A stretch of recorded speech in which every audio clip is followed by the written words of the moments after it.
ಅಂಥ 2 ಮತಗಳಿವೆ, ನಮಗೆಲ್ಲ ಗೊತ್ತೇ ಇದೆ. ಜಗತ್ತಲ್ಲಿರುವ ಎಲ್ಲ ಮತಗಳನ್ನೂ ನಾಶ ಮಾಡ್ತಾ ಬಂದಿವೆ. ಯುರೋಪಲ್ಲಿ ಅದೆಷ್ಟು ಮತಪಂಥಗಳಿತ್ತು, ಎಷ್ಟು ಸಂಸ್ಕೃತಿಗಳು, ಎಷ್ಟು ಗೀತಗಳು, ಎಷ್ಟು ಭಾಷೆಗಳು, ಎಷ್ಟು ಸಂಸ್ಕೃತಿಗಳು, ಅವ್ರದ್ದೇ ಗೀತ ನೃತ್ಯಗಳು, ಅವ್ರದ್ದೇ ವಿಧಾನಗಳು, ಎಲ್ಲರನ್ನ ವಿಚಸ್ ಅಂತ ಕರೆದು, ಪೇಗನ್ಸ್ ಅಂತ ಕರೆದು ಅವನ್ನೆಲ್ಲ ನಾಶ ಮಾಡಿ ಇವರು ಆಳಕ್ಕೆ ಕೂತರು. ಧರ್ಮ ಒಂಥರ ನೋಡೋಷ್ಟು ನೋಡುತ್ತೆ, ಆಮೇಲೆ ರೀಸೆಟ್ ಮಾಡ್ಕೊಳುತ್ತೆ. ಕ್ಲಾಕ್ ರೀಸೆಟ್ ಆದ ಹಾಗೆ ಮತ್ತೊಮ್ಮೆ ತನಗೆ ತಾನೇ ಟಕ್ಕಂತ ಅದು ಸೆಟ್ ಮಾಡ್ಕೊಂಡ್ಬಿಡುತ್ತೆ. ಅದು ಹೆಂಗಾಗುತ್ತೆ ಹೇಳೋಕ್ಕಾಗಲ್ಲ, ಭಗವಂತನಿಗೆ ಗೊತ್ತು ಅದು. ಹಾಗಾಗಿ ಎಲ್ಲ ಅನ್ಯಾಯಕ್ಕೂ ಒಂದು ಅಂತ್ಯ ಇದೆ, ಎಕ್ಸ್ಪೈರಿ ಡೇಟ್ ಇದೆ. ಅಂಥವರು ಈ ಥರ ಬಲ್ತು ಈ ಸ್ಟಾಲಿನ್ ಅಂಥವರು ಹುಟ್ಕೊಂಡಿರೋದು. ಸೊ ಇವರು ಎರಾಡಿಕೇಟ್ ಸನಾತನ ಧರ್ಮ, ಮಲೇರಿಯಾ ಥರ ಅದ್ರ ಥರ ಇದ್ರ ಥರ ಅಂತ ಬಂದಂಗೆ ಹೇಳ್ಬೋದು. ಅವರ ಅಜ್ಞಾನ, ಅವರ ಕೊಳಕು ಬುದ್ಧಿ, ಅವರ ಪಾಪ ಚಿಂತನೆಯನ್ನು ತೋರಿಸುತ್ತೆ, ಅವರ ಒಂದು ಇತಿಮಿತಿಯನ್ನು ತೋರಿಸುತ್ತೆ. ಏಕೆಂದರೆ ಧರ್ಮ ಅಂದರೆ ಏನೂ ಅರ್ಥ ಮಾಡ್ಕೊಂಡಿಲ್ಲ. ಈ ಉದಯನಿಧಿ ಸ್ಟಾಲಿನ್ ಅಂಥವ್ರು, ಮಮತಾ ಬ್ಯಾನರ್ಜಿ ಇರ್ಬೋದು, ಇವರೆಲ್ಲ ತುಂಬ ಧರ್ಮ ದ್ವೇಷಿಗಳಾಗಿ ಬೆಳೆದಿದ್ರು. ತುಂಬ ತಪ್ಪು ಅದು. ಈ ಸಲ ಚುನಾವಣೆಯಲ್ಲಿ ಇಂಥವ್ರಿಗೆ ಸರಿಯಾಗಿ ಬುದ್ಧಿ ಬಂದಿದೆ ಅಂತ ಹೇಳ್ತೀನಿ. ತುಂಬ ಸಂತೋಷವಾಯಿತು. ಮತ್ತು ಏನಂತಂದರೆ ಮುಂದೆ ಬಂದವರು ಇವತ್ತು ಯಾರು ಅಧಿಕಾರಕ್ಕೆ ಬಂದಿದ್ದಾರೆ ಅವರು ಅರ್ಥ ಮಾಡ್ಕೋಬೇಕು. ಅದು ಹೆಂಗೆ ಅಂದರೆ ಟೈಮ್ ಬಾಂಬ್ ಇದ್ದಂಗೆ ಧರ್ಮ, ಅದು ಸುಮ್ಮನಿರುತ್ತೆ. ಇವ್ರ ಪಾಪಗಳ ಕೊಡ ತುಂಬಲಿ ಅಂತ ಕಾಣ್ತಾ ಇರುತ್ತೆ. ತುಂಬಿದಾಗ ಧರ್ಮವು ಯಾವತ್ತು ಉತ್ತರ ಕೊಡುತ್ತೋ ಅವತ್ತು ಎಲ್ಲರೂ ಬಾಯಿ ಮುಚ್ಕೊಂಡು ಹೋಗ್ತಾರೆ. ಮೇಡಮ್ ನಮಸ್ತೆ. ನಮಸ್ಕಾರ ಮೇಡಮ್, ಪಂಚರಾಜ್ಯ ಚುನಾವಣೆಯ ಫಲಿತಾಂಶ ಹೊರಬಿದ್ದಿದೆ. ಈ ಮಧ್ಯೆ ಟ್ವಿಟರಲ್ಲಿ ಒಂದು ದೊಡ್ಡ ಟ್ರೆಂಡ್ ಏನು ಅಂತ ಹೇಳಿದ್ರೆ, ಸನಾತನ ಧರ್ಮ ನಿರ್ಮೂಲನೆ. ಸನಾತನ ಧರ್ಮವನ್ನ ಮಲೇರಿಯಾಗೆ ಹೋಲಿಕೆ ಮಾಡಿದವರು ಎಲ್ಲಿ ಹೋದ್ರು, ಏನ್ ಆದ್ರು ಅನ್ನುವಂಥ ಪ್ರಶ್ನೆಗಳು ಹರಿದಾಡ್ತಿದೆ. ನಿಜಕ್ಕೂ ಸನಾತನ ಧರ್ಮದ ಬಗ್ಗೆ ಮಾತಾಡಿದ್ರೆ ಹಿಸ್ಟ್ರಿ ಇದೆಯಾ? ಈ ರೀತಿ ಸೋಲುಗಳಾಗೋದು, ಇಲ್ಲಾಂದ್ರೆ ಜೀವನದಲ್ಲಿ ಡೌನ್ಫಾಲ್ ಆಗೋವಂಥ ಹಿಸ್ಟ್ರಿ ಏನಾದ್ರು ಇದೆಯಾ? ಧರ್ಮೋ ರಕ್ಷತಿ ರಕ್ಷಿತಃ ಅಂತ ಹೇಳ್ತಾರೆ. ಧರ್ಮ ಅಂತಂದ್ರೆ ಇವತ್ತು ಅನ್ಕೊಂಡಿರೋ ಹಾಗೆ ಒಂದು ಮತ ಅಷ್ಟೇ ಅಲ್ಲ. ಸನಾತನ ಧರ್ಮದೊಳಗೆ ಹಲವಾರು ಮತಪಂಥಗಳಿವೆ.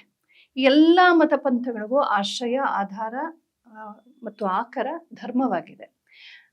ಧರ್ಮ ಅಂತಂದ್ರೆ ಧಾರಣಾ ಧರ್ಮ ಇತ್ಯಾಹುಹು ಧರ್ಮೋ ಧಾರಯತಿ ಪ್ರಜಾಹ ಅಂತ ಮಹಾಭಾರತ ಹೇಳುತ್ತೆ. ಎಲ್ಲರನ್ನು ಮನುಷ್ಯರನ್ನಷ್ಟೇ ಅಲ್ಲ, ಪಶು ಪಕ್ಷಿ ಪ್ರಾಣಿಗಳನ್ನ, ಸಮಸ್ತ ಸೃಷ್ಟಿಯನ್ನು, ಈ ಇಕೋಸಿಸ್ಟಮ್ ಅಂತ ಏನಿದೆ ಇದಿಷ್ಟನ್ನು ಕೂಡ ಒಂದು ಸಮರಸತೆಯಿಂದ ಮುನ್ನಡೆಸುವಂಥ ಒಂದು ಸೂತ್ರ, ಒಂದು ನೀತಿ ಸೂತ್ರ, ಎಲ್ಲವನ್ನ ಮುನ್ನಡೆಸುವಂಥ ವೈಶ್ವಿಕವಾದಂಥ ಒಂದು ನೀತಿ ಏನಿದೆ ಅದನ್ನ ಧರ್ಮ ಅಂತ ಹೇಳ್ಬೋದು. ಅದನ್ನ ನಿರ್ವಚಿಸೋದು ಕಷ್ಟ. ಇದನ್ನ ಆಧರಿಸ್ಕೊಂಡು ಯಾವುದೇ ಮತಪಂಥ ಬೆಳೆದ್ರೂ ಅದು ಧರ್ಮವೇ. ಆ ಅರ್ಥದಲ್ಲಿ ನಮ್ಮ ಸನಾತನ ಧರ್ಮ ಅಂತನ್ನುವ ಈ ದೊಡ್ಡ ವ್ಯವಸ್ಥೆಯೊಳಗೆ ಇಡೀ ಜಗತ್ತಿನ ಯಾವುದೇ ಮತಪಂಥವಾಗ್ಲಿ, ಅದು ಸತ್ಯ, ಧರ್ಮ, ಹಿಂಸೆ, ಪ್ರೀತಿ, ಆಮೇಲೆ ನ್ಯಾಯ, ಮತ್ತೆ ಒಂದು ಸ್ನೇಹ, ಪ್ರಾಮಾಣಿಕತೆ, ರುಜುತ್ವ, ಇವುಗಳ ಆಧಾರದ ಮೇಲೆ ಏನೇನು ನಡೆಯುತ್ತೋ ಅದೆಲ್ಲ ಸನಾತನ ಧರ್ಮದ ಪರಿಧಿಗೆ ಬರುತ್ತೆ. ಏಕೆಂದರೆ ಧರ್ಮ ಅಂದ್ರೆ ಅದೇ. ಹಾಗಾಗಿ ನಮ್ಮಲ್ಲಿ ಶಾಕ್ತ, ವೈಷ್ಣವ, ಶೈವ ಹೀಗೆ ಬೇಕಾದಷ್ಟು ಆಗಮಗಳಿವೆ. ಅದರೊಳಗೆ ಬೇಕಾದಷ್ಟು ಮತಪಂಥಗಳಿವೆ, ಪ್ರಾಂತೀಯವಾದ ಅಂಶಗಳಿವೆ. ಇದೆಲ್ಲ ಕೂಡ ಧರ್ಮದ ಒಳಗೆ ಬರುತ್ತೆ. ಯಾಕೆಂದ್ರೆ ಇದಕ್ಕೆಲ್ಲ ಮೂಲ ಧರ್ಮವೇ. ಆ ಧರ್ಮವನ್ನು ಓಂ ಅಂತ ಹೇಳ್ತೀವಿ ನಾವು. ಅಂದ್ರೆ ಓಂನೇ ಇಡೀ ಸೃಷ್ಟಿಗೆ ಮೂಲವಾದಂಥ ಶಕ್ತಿ, ಸೃಷ್ಟಿಯನ್ನು ಮುನ್ನಡೆಸುವಂಥ ಶಕ್ತಿ. ತಸ್ಯವಾಚಕ ಪ್ರಣವ. ಆ ಪರಮಾತ್ಮನನ್ನೇ ಓಂ ಅಂತ ಹೇಳ್ತೀವಿ. ಓಂ ಇಟ್ಕೊಂಡೇ ಮಿಕ್ಕಿದೆಲ್ಲ ಮುನ್ನಡೆಯುವಂಥದ್ದು. ಇದು ಯಾಕೆ ಈ ಪೀಠಿಕೆ ಕೊಟ್ಟೆ ಅಂದ್ರೆ, ನಾವು ಎಲ್ಲಾ ಮತಪಂಥಗಳು ಕೂಡ ಧರ್ಮದ ಆಧಾರದ ಮೇಲೆ ಇರೋದ್ರಿಂದ ಇದನ್ನೆಲ್ಲ ಧರ್ಮಗಳು ಅಂತ ಹೇಳ್ತೀವಿ. ಆದ್ರೆ ಪ್ರಾಮಾಣಿಕವಾಗಿ ಹೇಳ್ಬೇಕು ಅಂತಂದ್ರೆ, ಆಚೆಯಿಂದ ಬಂದ ಮತಗಳು ಯಾವ್ದಿದೆ ಇದಕ್ಕೆ ಈ ಕಲ್ಪನೆ ಇಲ್ಲ. ಅಲ್ಲಿ ಯಾವುದೋ ಒಬ್ಬ ವ್ಯಕ್ತಿ ಒಂದು ಪುಸ್ತಕ, ಆ ವ್ಯಕ್ತಿಯನ್ನ ಇವರು ಅವರೇ ಶ್ರೇಷ್ಠ, ಅವರೇ ನಮ್ಮ ಗುರು ಅಂತ ನಂಬ್ತಾರೆ. ಅವ್ರು ಹೇಳಿದ್ದೆ ಅಲ್ಟಿಮೇಟ್. ಆಮೇಲೆ ಅವ್ರು ಹೇಳಿದ ಪುಸ್ತಕ ಅದನ್ನ ಯಾರು ತಿದ್ದೋ ಹಾಗೆ ಇಲ್ಲ. ಅದು ಸರಿಯಾದ ತಪ್ಪ, ದೇಶ ಕಾಲ ಸಂದರ್ಭಕ್ಕೆ ಅದು ಮಾಡಿಫೈ ಮಾಡೋ ಏನು ಪ್ರಶ್ನಾತೀತವಾದಂತಹ ಒಂದು ಒಬಿಡಿಯನ್ಸ್. ಅದಕ್ಕೆ ಅದೊಂಥರ ಹಠವಾಗಿ ಬದಲಾಗಿದೆ. ಹಠವಾಗಿ ಬದಲಾಗಿ ಎರಡು ಮತಗಳಿವೆ, ನಮಗೆಲ್ಲ ಗೊತ್ತೇ ಇದೆ. ಜಗತ್ತಲ್ಲಿರುವ ಎಲ್ಲಾ ಮತಗಳನ್ನೂ ನಾಶ ಮಾಡ್ತಾ ಬಂದಿವೆ. ಯುರೋಪಲ್ಲಿ ಅದೆಷ್ಟು ಮತಪಂಥಗಳಿದ್ವು, ಎಷ್ಟು ಸಂಸ್ಕೃತಿಗಳು, ಎಷ್ಟು ಗೀತಗಳು, ಎಷ್ಟು ಭಾಷೆಗಳು, ಎಷ್ಟು ಸಂಸ್ಕೃತಿಗಳು, ಅವ್ರದ್ದೇ ಗೀತ ನೃತ್ಯಗಳು, ಅವ್ರದ್ದೇ ವಿಧಾನಗಳು, ಎಲ್ಲರನ್ನ ವಿಚಸ್ ಅಂತ ಕರೆದು, ಪೇಗನ್ಸ್ ಅಂತ ಕರೆದು ಅವನ್ನೆಲ್ಲ ನಾಶ ಮಾಡಿ ಇವರು ಆಳಕ್ಕೆ ಕೂತರು. ಅದೇ ತರ ಮಧ್ಯಪ್ರಾಚ್ಯ ಆ ಕಡೆ ಮತಗಳು ಅಷ್ಟೇ, ಎಲ್ಲವನ್ನ ನಾಶ ಮಾಡಿದ್ರು. ಹಿಂದೆ ಇದ್ದದ್ದು ಅಷ್ಟು ಹೋಯ್ತು. ಹೋಗಿ ಏನಾಯ್ತು, ಇವ್ರದನ್ನ ಹೇರ್ತಾ ಬಂದ್ರು. ಹೇರಿದ್ಮೇಲೂ ಏನಾಯ್ತು, ಅಲ್ಲೂ ಅವರಲ್ಲಿ ಪಂಗಡಗಳು. ಇದ್ಯಾವುದೂ ಧರ್ಮವನ್ನ ಆಧರಿಸಿಲ್ಲ. ಅಂದ್ರೆ ಧರ್ಮ ಅಂದ್ರೆ ಏನು? ಎಲ್ಲರಿಗೂ ಒಳ್ಳೇದಾಗ್ಲಿ, ಸರ್ವೇ ಭವಂತು ಸುಖಿನಃ, ಎಲ್ಲರಿಗೂ ಒಳ್ಳೇದಾಗುವಂತ ಒಂದು ರೀತಿಯಲ್ಲಿ ನಾವು ಬದುಕೋಣ ಅಂತ ಇಲ್ಲ.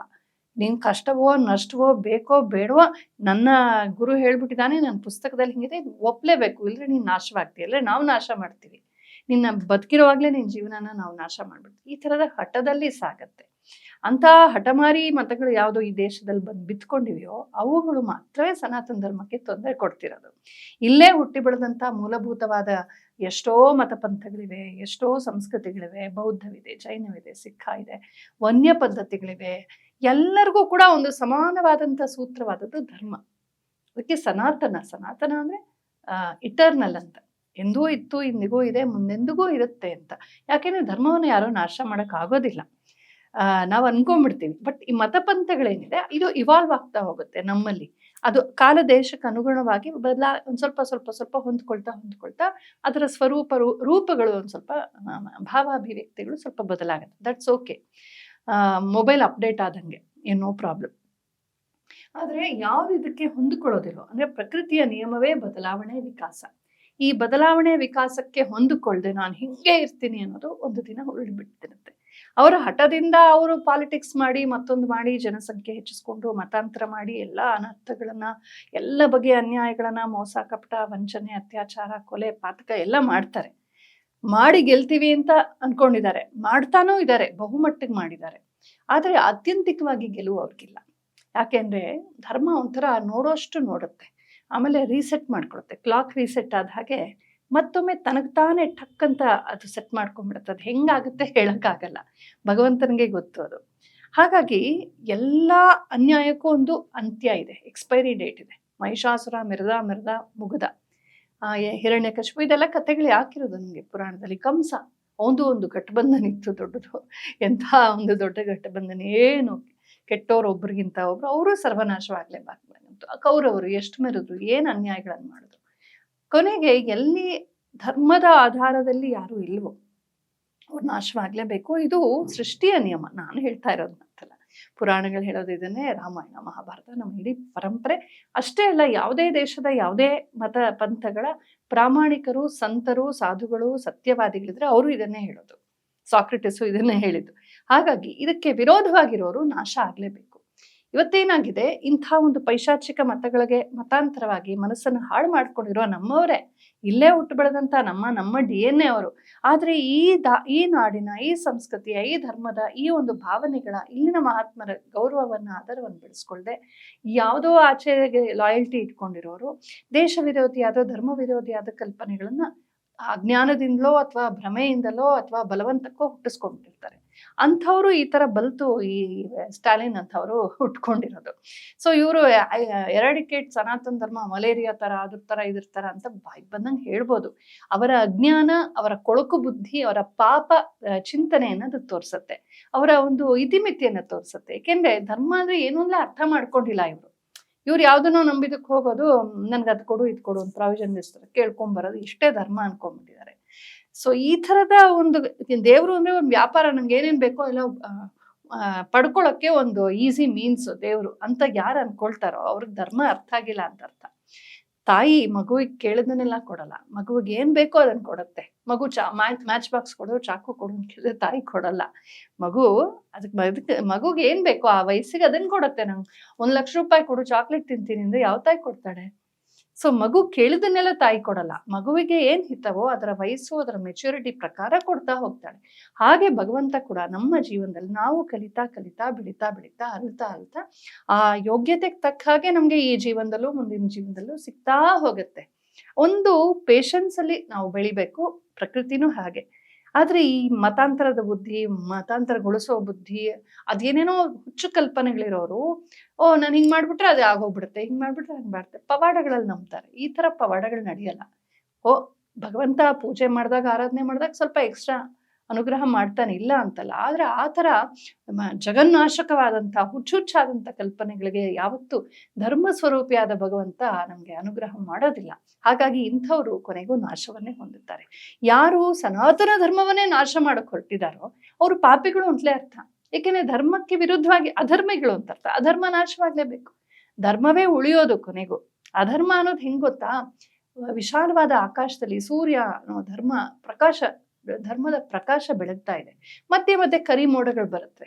ಆ ಕರಿ ಮೋಡ ಕರಗ್ಲೇಬೇಕು, ಹೋಗ್ಲೇಬೇಕು. ಇವರೆಲ್ಲ ಕರಿ ಮೋಡ ಇದ್ದಂಗೆ ಸ್ವಲ್ಪ ಕಾಲ ಇರ್ತಾರೆ, ಆಮೇಲೆ ಕರಗ್ ಹೋಗ್ತಾರೆ. ಕರಗ್ಲೇಬೇಕು, ಯಾಕೆಂದ್ರೆ ಅವ್ರಿಗೆ ಅಸ್ತಿತ್ವ ಇಲ್ಲ, ಅವ್ರಿಗೇನೂ ಇಲ್ಲ. ಧರ್ಮವೇ ಇಲ್ಲದ ಮೇಲೆ ಇನ್ನು ಬದುಕಕ್ಕಾಗಲ್ಲ. ಹಾಗಾಗಿ ಧರ್ಮವನ್ನು ಆಶ್ರಯಿಸಿದವ್ರು ಮಾತ್ರವೇ ಶಾಶ್ವತವಾಗಿ ಉಳಿತಾರೆ. ಇವ್ರದೆಲ್ಲ ಕೆಲ ಕಾಲ ಆರ್ಭಟ ನಡೆಯತ್ತೆ, ಮುಗಿಯತ್ತೆ. ಒಂಥರ ಒಂದು ಕೆಟ್ಟ ಕಾಲ ಅಂತಾರಲ್ಲ, ಸಮಾಜಕ್ಕೆ ಕೆಟ್ಟ ಕಾಲ ಬಂದಾಗ ಇವ್ರು ಮೆರೀತಾರೆ, ಆಮೇಲೆ ಅಳೀತಾರೆ. ಯಾವತ್ತೂ ಅಷ್ಟೇ ಸನಾತನ ಧರ್ಮಕ್ಕೆ ತಂಟೆಗೆ ಬಂದಂಥವ್ರು ಈಗ ಹಾಗೆ ಅಂತ ಹೇಳಿ ನಾವೆಲ್ಲ ಕಣ್ಣು ಮುಚ್ಕೊಂಡು ಕೂತ್ಕೊಂಡು ಕಾಫಿ ಕುಡ್ಕೊಂಡು ಕೂತ್ರೆ ಸರಿ ಹೋಗುತ್ತೆ ಅಂತಲ್ಲ, ನಾವು ಎಚ್ಚೆತ್ಕೋಬೇಕಾಗತ್ತೆ.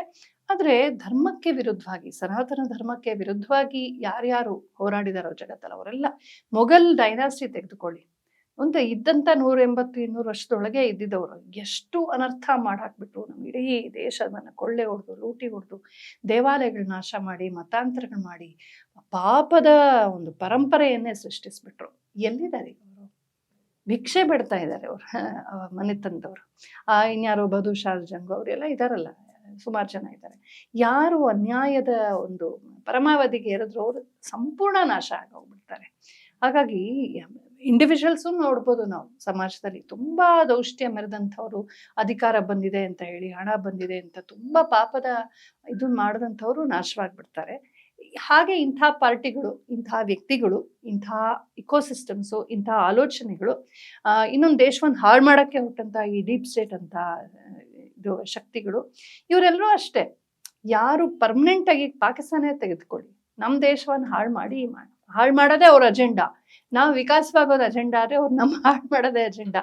ಅವ್ರಿಗೆ ಯಾರು ಎಷ್ಟೇ ಅನುದಾನ ಕೊಟ್ಟರು ಅವ್ರು ಬಳಸೋದು ಮಾತ್ರ ಅನರ್ಥಕ್ಕೆ. ಏನಾಗಿದೆ, ಭಿಕ್ಷಾ ಪಾತ್ರೆ ಇಟ್ಕೊಂಡು ಕೂತಿದೆ. ಕತ್ತೆಗಳು ಮಾರ್ತಾ ಇದ್ದಾರಂತೆ ಸ್ವಲ್ಪ ಹಣ ಪಡ್ಕೊಳಕ್ಕೆ. ಅಂದ್ರೆ ಹಾಗೆ ಆಗೋದದು. ನಮ್ಮ ದೇಶನ ಇಷ್ಟು ಲೂಟಿ ಹೊಡೆದು, ಇಷ್ಟು ನಾಶ ಮಾಡಿ, ನಮ್ಮ ದೇವಾಲಯಗಳು ನಾಶ ಮಾಡಿದ್ರು. ಇವತ್ತಿಗೂ ನಾವು ಅವತ್ತು ಹೇಳ್ತೀವಿ, ಇವತ್ತಿಗೂ ಗಣಪತಿ ಪೂಜೆ ಮಾಡ್ತೀವಿ, ಇವತ್ತಿಗೂ ನಾವು ಅಂದ್ರೆ ಆ ಕಷ್ಟ ನಷ್ಟಗಳನ್ನ ದಾಟಿ ಮೇಲ್ ಬಂದು ಮತ್ತೊಮ್ಮೆ ನಮ್ಮನ್ನ ನಾವು ರೀಕನ್ಸ್ಟ್ರಕ್ಟ್ ಮಾಡ್ಕೊಳ್ತೀವಿ. ಈ ಶಕ್ತಿಯನ್ನ ಧರ್ಮ ಮಾತ್ರ ಕೊಡುತ್ತೆ.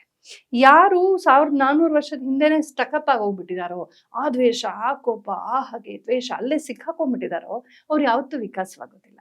ಅವರು ವಿಕಾಸವಾಗೋರ್ಗೆ ಅಡ್ಡಪಡಿಸಿ ಕೊನೆಗೆ ಅವರು ನಾಶವಾಗ್ತಾರೆ.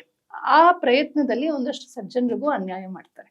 ಈ ಉದಯನಿಧಿ ಸ್ಟಾಲಿನ್ ಅಂತವರು, ಮಮತಾ ಬ್ಯಾನರ್ಜಿ ಇರ್ಬೋದು, ಇವರೆಲ್ಲ ತುಂಬಾ ಧರ್ಮ ದ್ವೇಷಿಗಳಾಗಿ ಬೆಳೆದ್ಬಿಟ್ರು. ತುಂಬಾ ತಪ್ಪು ಅದು. ಏಕೆಂದ್ರೆ ಒಂದು ಇಡೀ ರಾಜ್ಯದ ಜನ ಅಂದಮೇಲೆ ನಾವು ಭೇದ ಮಾಡಬಾರ್ದು. ಎಲ್ಲರೂ ಮಕ್ಕಳೇ, ಎಲ್ಲಾ ಮತ ಪಂಥದವರು ಮಕ್ಕಳೇ, ಎಲ್ಲರೂ ಸಮವಾಗಿ ನೋಡ್ಬೇಕು.